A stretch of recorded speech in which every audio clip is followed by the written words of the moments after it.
So we have over 900,000 pupils on free school meals from white working class backgrounds.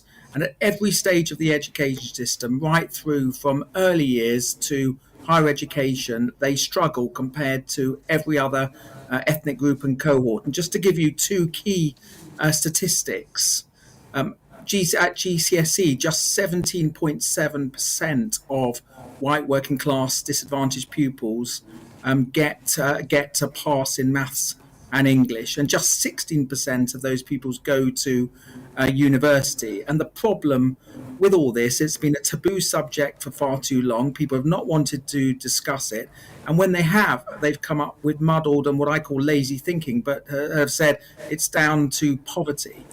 Well, of course, poverty is always a factor, but if it was poverty alone, why is it that other ethnic groups on free school meals, who often have worse poverty levels than even white working class pupils at the same free school meals, why is it that those ethnic groups do much better? No one ever has an answer to that, including the Department for Education.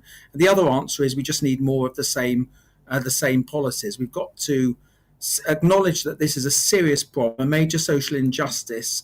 We are denying these children the chance to climb the education ladder of opportunity.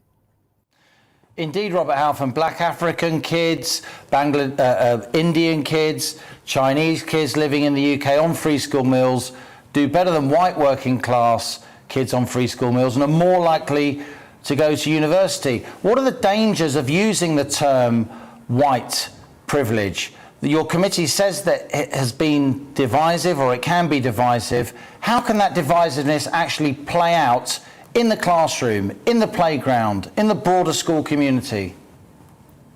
Well, let me make one thing clear. I'm from a Jewish background. I'm the son of an immigrant who came to this country. And I know all about anti-Semitism and racism, but the concept of white privilege is entirely wrong-headed. It implies collective guilt when it should be individuals who are responsible for acts of racism.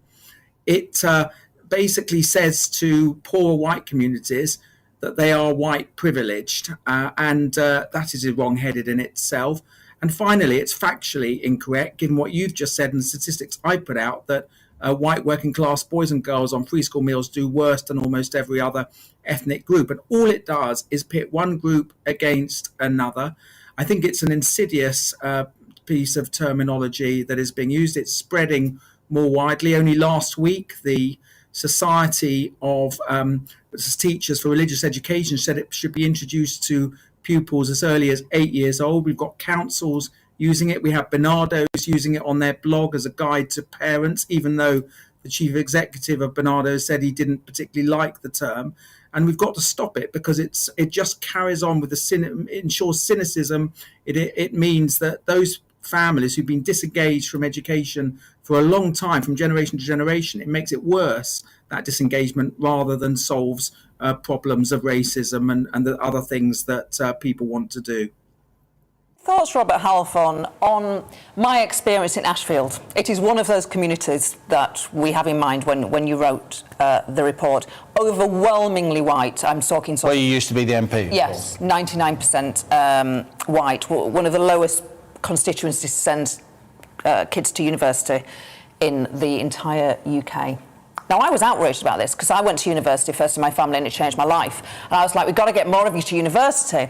Lots of parents would say to me, we don't want our kids to go to university. We want them to be able to make things.